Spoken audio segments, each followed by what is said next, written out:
MC Tamil நேயர்களுக்கு வணக்கம். நான் ஆஷிகா குமார். இன்னைக்கு ஃபினான்ஷியல் சீரீஸில் குழந்தைகளின் கல்வி செலவிற்கான திட்டமிடுதல் பற்றி பேச நம்முடன் இணைந்திருக்கிறார் Manimantri financial service founder S Gopi. வணக்கம் சார். வணக்கம். ஓகே, குழந்தைகளின் எஜுகேஷ்னல் எக்ஸ்பென்சஸை ஏன் ப்ரையாரிட்டி பிளானிங்னு சொல்கிறீங்க? குழந்தைகளுக்கு எஜுகேஷன்ன்றது ரொம்ப இம்பார்ட்டண்ட். எந்த குழந்தையாக இருந்தாலும் சரி, அவங்களுக்கு நம்ம கொடுக்க வேண்டியது ஒன்றே ஒன்று தான், எஜுகேஷன். அது நீங்கள் எந்த மாதிரி எஜுகேஷன் வேணாலும் கொடுக்கலாம். ஒருத்தவங்களோட லைஃப்பில் அவங்க அதிகபட்சம் அவங்க குழந்தைகளுக்காக ஒரு சேமிப்புன்னு எடுத்துக்கலாம். ஸோ நீங்கள் எவ்வளவு தான் நீங்கள் பெரிய சேவிங்ஸ் எடுத்துகிட்டு வந்தாலும் அவங்களோட எஜுகேஷனுக்கு ஈக்குவலண்ட்டாக வராது. அதனால் உங்களால் எவ்வளோ முடியுமோ அந்தளவுக்கு நீங்கள் படிப்புக்கு ப்ரையாரிட்டி கொடுக்கணும். அதனால் எஜுகேஷன் ரொம்ப இம்பார்ட்டண்ட்டு. குழந்தைகளுக்கும் இந்த எஜுகேஷன்ஸ் அப்படின்னு ஒன்று பெட்டராக இருந்துச்சுன்னா அவங்க எதை வேணாலும் சைன் பண்ண முடியும். அதனால் எஜுகேஷன் ப்ரையாரிட்டியை மாற்றவே முடியாது. ஒரு குழந்தைன்னு பிறந்துருச்சுன்னா அவங்களுக்கு அதிகபட்ச ப்ரையாரிட்டி நீங்கள் எஜுகேஷன் கொடுக்கணும். அதில் ஸ்டேட் போர்டு எஜுகேஷனில் நிறைய டிஃப்ரெண்ட் டைப் ஆஃப் எஜுகேஷன்ஸ் இருக்குது. ஸ்டேட் போர்டு ஒவ்வொரு கவர்மெண்ட்டுக்கும் ஒவ்வொரு ஸ்டேட்டுக்கும் தகுந்த மாதிரி ஸ்டேட் போர்டு இருக்குது. இதுக்கப்புறம் சென்ட்ரல் போர்டு சிபிஎஸ்சின்னு சொல்கிறோம் இல்லையா, அது மாதிரி ரெண்டு கேட்டகரி இருக்குது. இன்டர்நேஷ்னல் சிலபஸ் தனியாக இருக்குது. ஸோ இதில் எது உங்களுக்கு ப்ரையாரிட்டியாக தேவைப்படுது, உங்களால் எப்படி சப்போர்ட் பண்ண முடியும், அதை நீங்கள் டிசைட் பண்ணலாம். இது எதுக்காகனா குழந்தைகள் கண்டினியூஸாக அவங்களோட ஸ்டடீஸை கண்டினியூ பண்ணணும். மெயினாக அவங்களோட ஃபினான்ஷியல் பொசிஷன், இப்போ உங்களால் எந்த அளவுக்கு ஃபினான்ஷியலாக ஸ்பெண்ட் பண்ண முடியும் அப்படிங்கிறத நீங்கள் மெயினாக பார்க்கணும். குழந்தைகளுக்கு எந்த மெத்தட் ஆஃப் எஜுகேஷன் சூட்டபிளாக இருக்கும், புரிதல் நல்லா இருக்குது அப்படின்றத பார்க்கணும். அதனால் ப்ரையாரிட்டியை நீங்கள் மாற்றவே கூடாது. ஓகே, ஃபஸ்ட்டு ப்ரையாரிட்டி எஜுகேஷன் தான். நீங்கள் குழந்தைகளுக்காக என்ன பண்ணணும்னா எஜுகேஷன் தான் போகும். ஓகே, இந்த டிஃப்ரெண்ட் டைப்ஸ் ஆஃப் எஜுகேஷனுக்கு ஏதாச்சும் ப்ரிப்பரேஷன்ஸ் இருக்கா? ப்ரிப்பரேஷன் பெஸ்ட்டாக யூ அண்டர்ஸ்டாண்ட் யுவர் சைல்டு அப்படி தான் சொல்லணும்.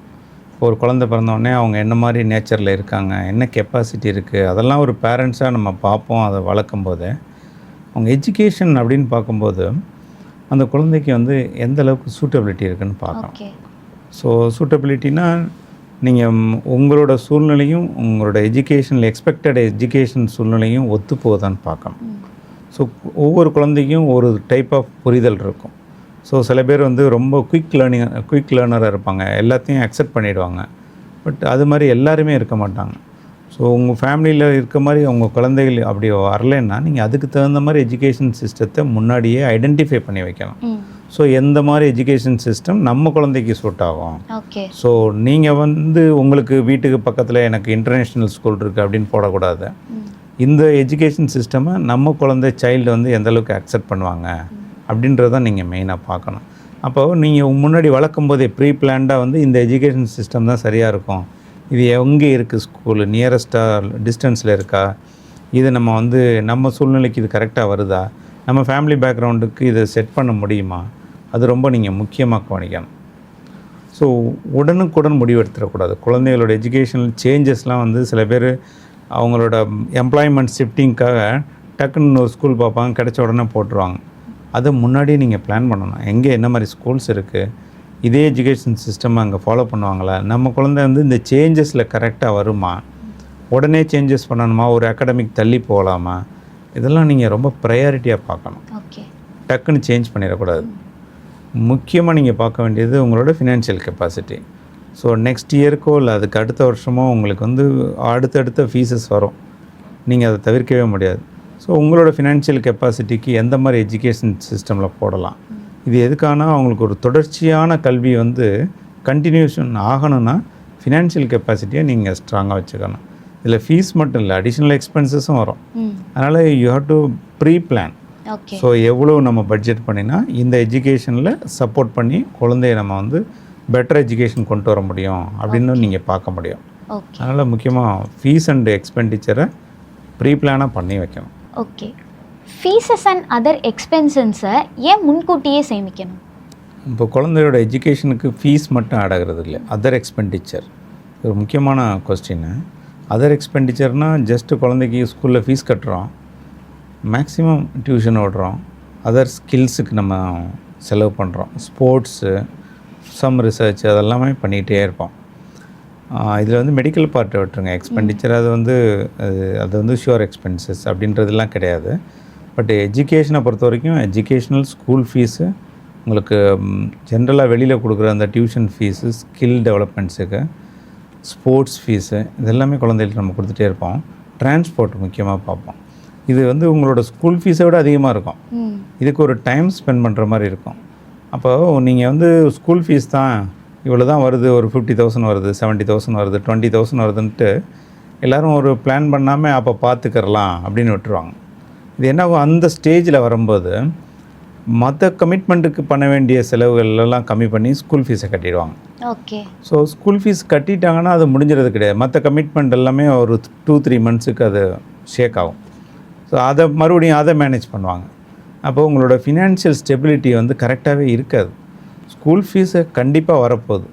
ஸோ நெக்ஸ்ட் ஏப்ரலில் நீங்கள் கட்ட போகிறீங்க, ஜூனில் கட்ட போகிறீங்க, ஒரு பர்டிகுலர் டைம் தெரிஞ்சிருது. அது வருஷம் வரப்போகுது. அப்போ என்ன ஆகும், நீங்கள் முன்னாடியே அதை பிளான் பண்ணி உங்களால் மந்த்லி சேவ் பண்ண முடியுமா, அந்த மாதிரி பிளான் பண்ணோம். நீங்கள் பிளான் பண்ணாமல் அப்போ பார்த்துக்கலாம்னு நினச்சிங்கன்னா இது பெரிய பதட்டத்தில் கொண்டே விடும்.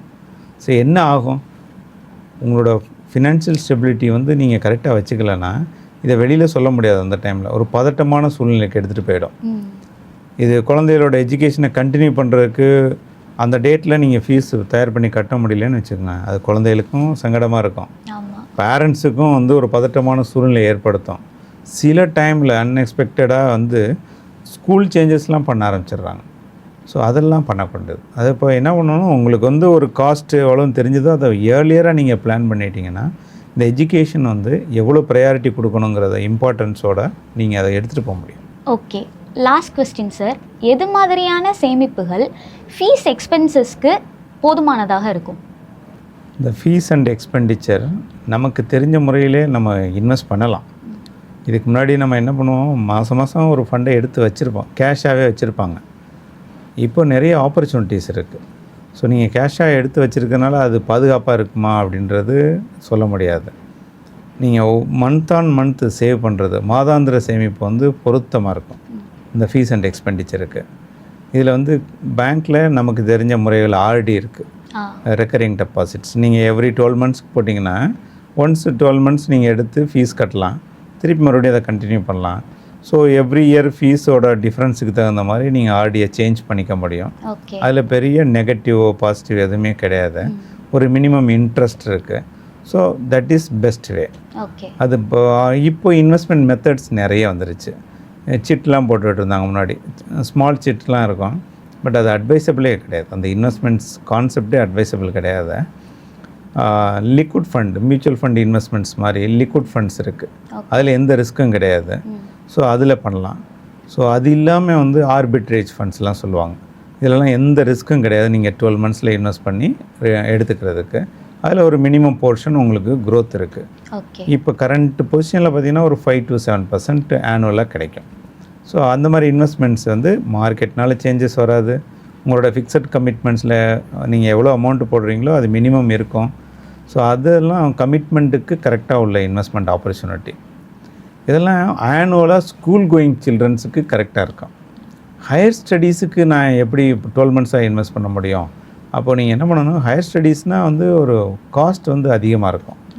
மினிமம் ஒரு 5 lakhsக்கு இன்றைக்கி வந்து ஒரு எஜுகேஷன் நீங்கள் திங்க் பண்ணுறீங்க காலேஜுக்குன்னு, 5 to 10 years லேட்டராக பார்த்தீங்கன்னா இந்த 5 lakhsன்றது மினிமம் 15 lakhs மாறிடும். அப்போ அதுக்கு தகுந்த மாதிரி யூ ஹேவ் டு பிளான். உங்களோட ஹையர் ஸ்டடீஸ் வந்து உங்களால் எவ்வளோ சப்போர்ட் பண்ண முடியும் சில்ட்ரன்ஸுக்கு, ஃபஸ்ட்டு விஷயம் அதான் பார்க்கணும். சில்ட்ரன்ஸ் அவன் வந்து ஃபாரினில் தான் படிக்கணும்னு ஆசைப்பட்றான் அப்படிங்கிறதுக்காக நீங்கள் வந்து பண்ண முடியாது. உங்கள் கெப்பாசிட்டியை ஃபஸ்ட்டு ஐடென்டிஃபை பண்ணுங்கள். அது எந்தளவுக்கு மேட்ச் ஆகுது அவங்களோட எக்ஸ்பெக்டேஷன்ஸு, அதுக்கு என்ன மாதிரி டியூரேஷன்ஸ் இருக்குது, இந்த டியூரேஷனில் விச் இன்வெஸ்ட்மெண்ட்ஸ் பெட்டராக இருக்கும், அப்படி தான் நீங்கள் சூஸ் பண்ணணும். ஃபார் லாங்கர் டியூரேஷனுக்கு வந்து ஹை ரிஸ்க் ஃபண்ட்ஸு, கொஞ்சம் ஈக்விட்டி ஓரியன்டாக எடுத்திங்கன்னா அரௌண்ட் 12 to 15% எந்த ரிட்டர்ன்ஸ் வருதோ, எந்த ஃபண்டில் ரிட்டர்ன்ஸ் வருதோ அது மாதிரி ஃபண்ட்ஸ் நீங்கள் பண்ணும்போது அவங்களோட எஜுகேஷன் இன்ஃப்ளேஷன்லாம் நீங்கள் காஸ்ட்டு பார்க்கும்போது இதுதான் பெஸ்ட்டாக இருக்கும். ஸோ லாங்கர் த டியூரேஷன் நல்ல ரிஸ்க் எடுத்து இன்வெஸ்ட் பண்ணலாம். யூ ஹேவ் லாங்கர் டைம், அதனால் அவங்களுக்கு தேவையான அளவுக்கு சேர்த்துடலாம். இந்த எஜுகேஷன் அப்படின்றது ஹையர் ஸ்டடீஸு யாருனாலையும் பிளான் பண்ணவே முடியாது. ஒருத்தர் இன்ஜினியரிங் தான் போகணும்னு நினச்சிட்டே இருப்பாங்க. லாஸ்ட் மினிட்ல அவங்களுக்கு மெடிசன் கிடச்சிருக்கும், சேஞ்ச் பண்ணிவிடுவாங்க. ஸோ மெடிசன் போகிறவங்க ஜேஇ எழுதியிருப்பாங்க, இதில் போவாங்க. எந்த கான்செப்டில் யார் போவான்னு தெரியாது. ஒருத்தவங்க எஜுகேஷனுக்காக 45 lakhs நான் வச்சுருக்கேன் அப்படின்னு சொல்லுவாங்க. அவர் மெரிட்டில் வாங்கிட்டு போயிடுவார். 45 lakhs ஐடியலாக இருக்கும். ஸோ எக்ஸ்பெண்டிச்சர் அதிகமாக வருமா கம்மியாக வருமா, இந்த இன்ஸ்டிடியூஷனில் போகிறோமா, இங்கே இந்தியாவில் தான் படிக்க போகிறோமா ஃபாரினில் படிக்க போகிறோமா, இதெல்லாம் வந்து லாஸ்ட் மினிட் வரைக்கும் கன்ஃபியூஷன்ஸ் இருக்கும். அதனால் என்ன பண்ணணும், அந்த மாதிரி ஹையர் ஸ்டடீஸ் எக்ஸ்பெண்டிச்சருக்கு மட்டும் நீங்கள் லாங்கர் த டியூரேஷன் ஹையர் த ரிஸ்க்கு நீங்கள் எடுத்து வச்சுருக்கணும். அதே மாதிரி மேக்ஸிமம் எவ்வளோ அமௌண்ட்டு பிளான் பண்ணுறீங்களோ மேக்ஸிமம் அமௌண்ட்டுக்கு நீங்கள் பிளான் பண்ணணும்.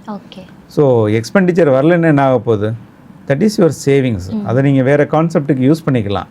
பட் எக்ஸ்பெண்டிச்சர் வந்ததுன்னா நீங்கள் மேனேஜ் பண்ண முடியலையேன்ற அந்த வருத்தம் இல்லாமல் இருக்கிறதுக்கு நீங்கள் முன்னாடியே பிளான் பண்ணணும். ஆனுவல் எக்ஸ்பெண்டிச்சர்ன்றது எக்ஸ்பெண்டிச்சர் தான். பட் அது ஷுவராக வரக்கூடிய எக்ஸ்பெண்டிச்சரை மந்த்லி யாருக்கெல்லாம் இன்கம் இருக்கோ மெயினாக மந்த்லி இன்வெஸ்ட் பண்ணுறது பெஸ்ட்டாக இருக்கும். சில பேர் பிஸ்னஸில் இருப்பாங்க, அவங்களுக்கு மந்த் ஆன் மந்த் எக்ஸாக்டாக அந்த டேட்டில் இன்கம் இருக்கும் அப்படின்னு சொல்ல முடியாது. ஸோ அவங்க என்ன பண்ணணும், ஒரு குவார்ட்டர்லி பேசிஸில் என்ன இன்கம் வருதோ அதில் நெக்ஸ்ட் இயருக்குள்ள எஜுகேஷனல் எக்ஸ்பென்சஸுக்கு என்ன போர்ஷனோ அதை நீங்கள் பிளான் பண்ணி முன்னாடியே இன்வெஸ்ட் பண்ணி வச்சுருக்கிறது பெஸ்ட்டாக இருக்கும். எதுவாக இருந்தாலும் நீங்கள் ஷுவராக வரக்கூடிய எக்ஸ்பெண்டிச்சர் வந்து எஜுகேஷனல் எக்ஸ்பெண்டிச்சர். அது இந்த மாதிரி இந்த ஏப்ரல் டு ஜூன் இருக்கு இல்லையா, எல்லாருக்குமே இந்த ஸ்கூல் கோயிங் பேரண்ட்ஸ், யாரெல்லாம் ஸ்கூல் போயிடுற சில்ட்ரன்ஸ் இருக்காங்களோ அந்த பேரண்ட்ஸ்லாம் பார்த்திங்கன்னா கொஞ்சம் அவங்களோட பிளானிங்கில் கொஞ்சம் டிஃபிகல்ட்டிஸ் இருக்கும். லாவிஷாக எதுவுமே பண்ண முடியாது, புது விஷயம் எதுவுமே ஆட் பண்ண முடியாது. ஏன்னா education expenditure year on year month on month கூட்டிகிட்டே இருக்காங்க. அது மட்டும் இல்லை, அவங்க வெறும் எஜுகேஷன் மட்டும் பிளான் கிடையாது, education, tuition, skills, so summer class வேறு தனியாக போட்டுடுவாங்க. அதனால் இது குழந்தைகளுக்கு நீங்கள் பார்க்கும்போது நீங்கள் நிறைய ஸ்பெண்ட் பண்ணுற மாதிரி இருக்கும். இதை முன்கூட்டியே பிளான் பண்ணிட்டீங்கன்னா டென்ஷனே இல்லாமல் எது தேவையோ அதை நீங்கள் ஷுவராக எடுத்துகிட்டு போக முடியும். இல்லாட்டி இது போடலாமா போட முடியாத அந்த பதஷ்டங்கள் வந்து குறையும். அதனால் எஜுகேஷனை பொறுத்த வரைக்கும் முன்னாடி நீங்கள் பிளான் பண்ணி இன்வெஸ்ட் பண்ணிட்டீங்கன்னா உங்களோட பர்டன் குறையும், குழந்தைகளும் ஒரு பீஸ்ஃபுல் எஜுகேஷன் எடுத்துப்பாங்க. ஓகே, கல்வி செலவுக்கான திட்டமிடுதல் பற்றி தெளிவாக சொன்னீங்க சார். நன்றி. நன்றி. இது மாதிரியான இன்ஃபர்மேஷன்ஸ் தெரிஞ்சுக்க எங்களுடைய யூடியூப், ஃபேஸ்புக், இன்ஸ்டாகிராம் போன்ற சோஷியல் மீடியா பிளாட்ஃபார்ம்ஸ்லேயும் எங்களுடைய இணையமான tnctamil.com இணைந்திருங்கள். நான் ஆஷிகா குமார்.